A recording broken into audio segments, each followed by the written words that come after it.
I think when you're starting out, nobody knows you, right? You don't have a large platform as a random person on the internet that you can speak to thousands of people. So you really have to start with clearly defining like your story, what differentiates you from all the other people in your space doing what you're doing. Um, so that unique value proposition, that's your like differentiator. You really do want to define clearly what you do and who you do it for, because sometimes people will have websites or things on their LinkedIn profile, and I'm like, what are you doing though? Like, I don't. What are you actually offering? So clearly defining that, who you are, your story, what you do and who you help. And then you also want to figure out like who you're speaking to so that you can really pull out how to effectively communicate your message to the people that you're trying to reach. Greetings, and welcome to your Coach Charlene, a podcast where I talk about wellness and moments that choose us. So I am extremely excited to meet a new friend, and her name is Lauren. So welcome to the show, Lauren. Thank you. Thank you for inviting me on. This is my first time being on a podcast for my business. So I'm very grateful that you invited me into your space. Thank you. Oh, that's super awesome. So I think there was a few things that attracted me to Lauren, and it was I'm always looking for guests that have done something radical or something very different, especially if you're in the healthcare and nursing realm, because although I had 32 years in the industry, I decided to pivot when I was 58 in 2024, and it was the best decision of my life. And quite honestly, a friend of mine, he was like, "You're going to say, Charlene, why didn't you do it earlier?" And he's right. So I always look for trailblazers like that because I think we can glean so much wisdom from you. So that's probably why I reached out. And your articles are amazing. I just like scanned LinkedIn really quick, and you talked about time, the most valuable resource. And so I thought that was very powerful because I think as nurses, we really lose track of time and we just continue to stay on the grind, even though we're having struggles and pain in our souls. So, Lauren, why don't you first of all tell us about who you are, and then we'll jump into what you're doing. Yeah. So I am a nurse practitioner. I've been in nursing in the healthcare field for 15 years now. Started off, as a nursing assistant at 19 years old, got through nursing school, worked ER for a long time, as a bedside nurse. Did little stints here and there in home healthcare, PACU, and always found myself going back to ER because that was what I knew, and it was always something different. And you can kind of make your own schedule being in there. Just a lot of different types of shifts. So after a while, of course, you get burnt out with that because ER is crazy. And I just noticed that, like, over time, the healthcare world for nurses was just getting, like, worse and worse. It was just constantly do more with less. And so I knew I couldn't do that forever. And, as many nurses think, the obvious next step is like, okay, let me go back to school and get my advanced degree. Yes. So I also, during my time as a bedside nurse, was always drawn to like the more primary care, like education, like teaching people, like this is how you can avoid coming back to the ER, hopefully. And so I went back to get my FNP, and through a series of strange connections and events, ended up working in like mobile medicine in Detroit, doing harm reduction work, addiction medicine, working with a population that's mostly unhoused. So I went from, a high burnout RN job to, I think, a high burnout NP job. Super rewarding work and very gratifying, but, I was pretty much a one-person team. I had no admin support. And pretty quickly after that, I knew that I couldn't do that forever either. And I didn't want to go get another clinic job and be thrown into an environment where I'm, expected to see 25 patients every day, back to back. Like, that's not providing care. And so I had sat for a while, like, I wanted to create something of my own. Like, I didn't want to clock in for somebody else anymore. And I thought on it for like a year, honestly. And I think one of the questions that you had prepared was like, what was your kind of defining moment? And That was a great question because it really made me reflect. And I think what it was is my grandmother was diagnosed with glioblastoma, honestly, about a year ago now. And she passed away in January of this year. And and at the end of life like that, I'm the only nurse in the family, so I'm there a lot, having to navigate a lot of that stuff and spending time with her. And that makes you reflect on your own mortality in a way when you have someone close to you pass away. And I was like, I just needed to take the leap to do something. So I came across marketing, and then we can talk about what I'm doing with that. But it just spiraled from there into creating my own business, doing something completely different, but still kind of connected. Wow, that is pretty amazing. So I did hear you say a few things that I wanted to kind of unpack. So I noticed that you moved around a lot in nursing. Mm-hmm. Was that because you were like, okay, this is not it? Like, what was that? Or you just wanted to learn like everything? Yeah, no, I think it was getting burnt out, honestly, and like, let me try something different. So, started off on med surge, did that for about a year, and I was always drawn to ER. So, went straight into that after about a year of that med surge experience. And then probably after about 5 years, I did like a very short stint in home health care, like 9 months, I want to say. And that was fun, but the charting system was very archaic. And that kind of got old, and I got kind of bored with that, and so I went back to the craziness of the ER. And then, yeah, I did a short, I think like 6 months in the PACU, and I got very quickly bored with that too. I was in a smaller hospital at that time, and we weren't seeing like crazy cases or anything, so yeah, and I knew like working through school I could do ER, part-time, and just kind of pick up here and there to supplement my income while I was doing school. So yeah, tried a few different things, even street medicine. In my last couple of years of NP school, I got pulled into doing street medicine and really found a passion for that. So that's how I ended up where I am now. Wow, that's pretty interesting. I wanted to unpack that because I think sometimes a lot of nurses they bounce, from thing to thing, and then they actually stay instead of coming out because it's so comfortable being a nurse, and you're getting paid well.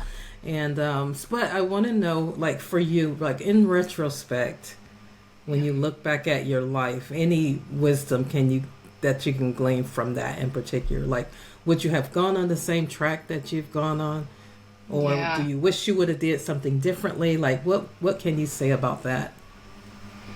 I don't have any regrets. I think all of my experience, like maybe I stayed in that bedside for too long. Maybe I didn't necessarily need to go back to school, but I still learned from every experience that I had. And now I'm Yes. leveraging that experience and that knowledge that I have to do something different. And I have a very unique perspective because of my experiences. Yes. So, yeah, that's Yeah, where I'm that's at with great. that. No, I think that's great. If there's a nurse out there right now that's watching, because I get a lot of nurses that kind of are in that stuck mode. They want to do something different, but they just don't have the courage or just are afraid to take the next step. Like, what would you say to that person? They're burnt out, they're exhausted, they really don't enjoy coming to work anymore. They've lost their why, and so they just don't really know what to do, and they're absolutely burned out. So, any advice you can give a nurse? I would say, like, first and foremost, you have to figure out a way to, like, alleviate some of that burnout before you can really, because you don't want to do something drastic, right? And, like, just quit your job and have nothing in place, Right. especially if you have a family and bills and all the things. Like, before you make some kind of pivot, like, do some of that self-care first. So are you able to maybe switch jobs? Are you, so that's something that's less high burnout, or are you able to, do some self-care, get some coaching, practice some gratitude daily, something that kind of alleviates some of that immediate like exhaustion, which can be really hard to do, but there's a lot of resources out there to tap into that. So like, get in touch with yourself first and foremost. Like, working on yourself is super important, and anybody who's endeavored into creating their own business or starting their own business knows that it's the biggest lesson in self-development that you'll ever that you'll ever get. um Yes. So you have to do some of that inner work first. And then, whether that's making a career switch or figuring out what you're really passionate about. Like, I have been reading this book. It's called The Big Leap by Gay Hendricks, and he talks about these 4 different zones. And I think a lot of nurses can get stuck in this zone of excellence. Like, we're good at what we do, and it's comfortable, and we get a steady paycheck, and we can do it, and we're competent at it. But it's not really our zone of genius, which is where like it lights you on fire. You're passionate about it. Like, you could do this no matter if you were you'd go through any obstacles you could to continue doing it. That zone of genius, like, what are you naturally drawn to, attracted to? Those can be kind of like the signals that lead you towards a way that you could do something different. Wow, I love that. Oh, I'm gonna have to get that book now. Good. It sounds really Yeah. good. Yeah. So, hmm okay, let's get into what you're doing. Okay, you're a nurse practitioner. So, are you still doing that? I am still practicing full time. That will be coming to an end by the end of this year. So Oh, wow. I'm looking forward to that and just having a lot more time to invest in the business because, yeah, it's crazy right now. Yeah, I um, bet. I bet. yeah. Well, tell me about the business. I really want to know, like, how did the idea even originate? Like, did you come from a background of, or your family that's entrepreneurs or something like that? Where did that come from? Yeah, surprisingly, yes. So my mom created her own business in the midst of a divorce, single mom, didn't have any formal education, and she started cleaning houses under the table and actually built a legitimate business out of that. And now she runs a very successful, like 7-figure business. And Wow. coming up, I never imagined this would be something I'd be interested in doing, but I was able to see her, and I think that made more of an impact than I realized, looking back. So she's an entrepreneur, and then her dad, my grandpa, was an entrepreneur. He was in like something very random, like the dye and tool business, and was very successful with that. So it is a little bit in my blood, but I never thought it would be something that piqued my interest until I became a mom myself, and I was like, I don't want to spend 40 hours a week all the Yes. time away from my son. I don't want to, again, clock in for somebody else constantly. And I thought for a while, and what I wanted to do, I was like, maybe I can create like those digital downloads and put them on Etsy, or maybe I can, create a blog around what I'm doing with my harm reduction work. But some of those things aren't really highly profitable, like it could be a Right. little side hustle and a little bit of extra income. But I stumbled across this course that taught how to do Facebook ads. And so my original idea was to learn how to do Facebook and Instagram ads for small local businesses and start with that. And once I got into that course, it was like down the rabbit hole from there. I was learning all things marketing, sales funnels, social media, and just invested a lot of time and energy on learning and getting really good, solid mentorship. And so now what I'm doing is offering social media content strategy. So it's building like this whole body of work, a whole strategy playbook for clinicians and other healthcare professionals who are starting their own businesses. That's really who I want to work with. So the content strategy for social media, and then also social media advertising. So I'm kind of packaging things up, and really my mission is just to see other clinicians in this space who are starting their own thing succeed. And you need a level of good marketing in order to do that successfully. Um, and we're just not trained in business or marketing as healthcare professionals. So Yeah, that's what I want to absolutely. do. Yeah, tell me about that. I've never thought I would be in business because in my family it was all a line of employees, right? But Mm, I always had a dream in my heart to do something different. And so when I said that I was going to start my business last year, I had no idea what a learning curve it was going to be. And I'm yeah. still on in the process of learning. So what can you tell me about any barriers that you faced as you are navigating into entrepreneurship? I think when you're starting out, nobody knows you, right? You don't have a large platform as a random person on the internet that you can speak to thousands of people. So you really have to start with clearly defining like your story, what differentiates you from all the other people in your space doing what you're doing. Um, so that unique value proposition, that's your like differentiator. You really do want to define clearly what you do and who you do it for, because sometimes people will have, you know, websites or things on their LinkedIn profile, and I'm like, what are you doing though? Like, I don't, what are you actually offering, you know? So clearly defining that, who you are, your story, what you do and who you help. And then you also want to figure out like who you're speaking to so that you can really pull out how to effectively communicate your message to the people that you're trying to reach. So, you know, you, I imagine, are not trying to reach, I don't know, plumbers, right? Or some Right. other like blue collar worker. Like, you're speaking to a specific type of person with a specific type of pain, dreams, things that keep them up at night. So you have to make sure that your messaging and your communication and all of your marketing materials, your social media presence is landing with the right person. And so there's so many layers to it, but those are just kind of some of the fundamentals that you want when you're starting a business. And you also want to make sure that it's something that people want. So for like coaching, for example, there's a huge market for it because lots of people are doing it. So that's already like the first indicator, like, okay, people want this thing, right? Yeah, right. And there's a lot of talk about like certain markets being oversaturated and this and that. I don't believe any of that. I think that if you can differentiate yourself and speak and like niche down in a certain way and really like make your message very clear to who you're speaking to, then you'll succeed. That is awesome. So this work that you're talking about now, the marketing, that helps you. I mean, that makes you come alive. It sounds like. Yeah, I Because think she so. got like so animated Yeah. when you explained about it. So that's really great. So Yeah. what do you offer to people? I would love, because I have some nursepreneurs on here, and I mean that's the struggle for all of us marketing. And so I'm Mm. so excited to hear that you do this type of work. So what do you offer? What can we glean from you?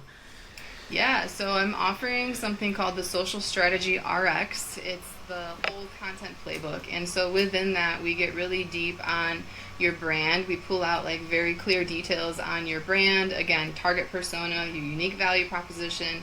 We do some competitive analysis so we can see what others are doing in your niche and figure out how we're going to make you stand out and apart from that. There's also, we redefine content pillars. So I got certified in this specific framework called the S3 system. And so the old way of marketing is kind of thinking about content pillars as like topics. Like yours could be, you know, nurse coaching and mindset and things like that. Those are all still kind of built into the content pillars, but the way the S3 system redefines them is that you have three pillars. Pillar 1, Pillar 2, Pillar 3. Pillar 1 is all about generating demand. So it's kind of hooking your target persona in a certain type of way, kind of like top of funnel messaging, if you're familiar with like the sales funnels. Yeah. And then Pillar 2 is all about converting that demand. So it's a little more speaking about your specific offer or your product and a little more like quote unquote salesy. And then Pillar 3 is all about nurturing demand or nurturing loyalty amongst your audience. So that's a little bit more in line with like your values, how you connect with them, a little more about your backstory, things like that, to where you're retaining that demand and also getting referrals and return customers and things like that. And so each of those pillars also has specific KPIs or key performance indicators aligned with social media that actually you can measure so that you can see what's working and what's not. And all of this is meant to like drive business growth forward in a very like systematic, measurable way so that you're not just guessing on what to post on social media. So the content strategy is one piece, and then the paid ads on social media is the other aspect that I can do, which just is really accelerating your reach on social media because it's so hard right now to grow on social media organically. So putting a little Right. bit of money behind some specific posts or even doing advertising inside the ads manager. It doesn't have to be a huge budget either. You can spend just a few $100s a month and see pretty good results. But that really accelerates your growth. it's like a pay to play kind of world right now on social media, unfortunately. Yeah. So Yeah, no, that's good. So is that a program or is that a coaching package? Like what is it exactly? it's the content strategy is just like one piece of work. So that I don't do the execution. So I don't do the Okay. posting and the creating of the content for you. I'm doing like the strategic foundation that you Okay. need for anybody to then. So that playbook is meant to outgrow my working relationship with you in a certain way, right? And it can grow and expand with you as your business grows and expands. So that's like kind of just one body of work. And then the paid ads management, that can be like a recurring monthly retainer model. Okay, that is really great. So how can people get in touch with you if they want to, use some of your services? Yeah. Transformativeads.com. Transformative Ads is the name of my business, so you can find me there. And then I'm also on LinkedIn, Lauren Leigh, Leigh, DNP. You'll find me on there with Transformative Ads that way. And she has absolutely great articles, so you have to read it. No, Yeah. very, Yeah. very insightful. And so I want to get back in. I got a couple more questions. I always like to unpack wisdom gems from my guests because I just believe like when you've done what you've done, you went into nursing, you shifted, and then you're a nurse practitioner, and then you have future aspirations of being an entrepreneur. You're already an entrepreneur, but a full time. There's so much wisdom that we can learn from you. So, is there three wisdom gems that you can give my audience? I'm not going to limit it to anything, but if I wanted to say, what is Lauren's top three wisdom gems? What would you say to the audience for that? Yeah, I would say don't ignore your intuition. So if you have some gut thing telling you like this is not it or I'm meant for something more, like listen to that. And I think nurses have a pretty good intuition. The second thing would be don't settle. So like if you're in a situation that you know is not best for you, but you're just kind of complacent, like don't allow yourself to settle. I think one of the biggest things for me was like I don't want to look back at the end of my life and think like I wish I had tried. Nobody regrets at least trying. Yeah. And I think the last thing would be find your people. Like there are so many people out there who want to support you. I think like there's a lot of people in your personal life that may not get it or understand it. Like why are you wanting to give up this career? You have a steady paycheck. It's, you know, security, this and that. And they may not understand it, but there are plenty of other people who are understanding and have done it before and are like happy to help. So find your people. Oh, I love those. Those are very powerful. And then to end it with, I would love for you to just, whatever it is that you want to tell your audience about you or anything, I'm going to let you have the last words. Anything I else you would, want to tell us?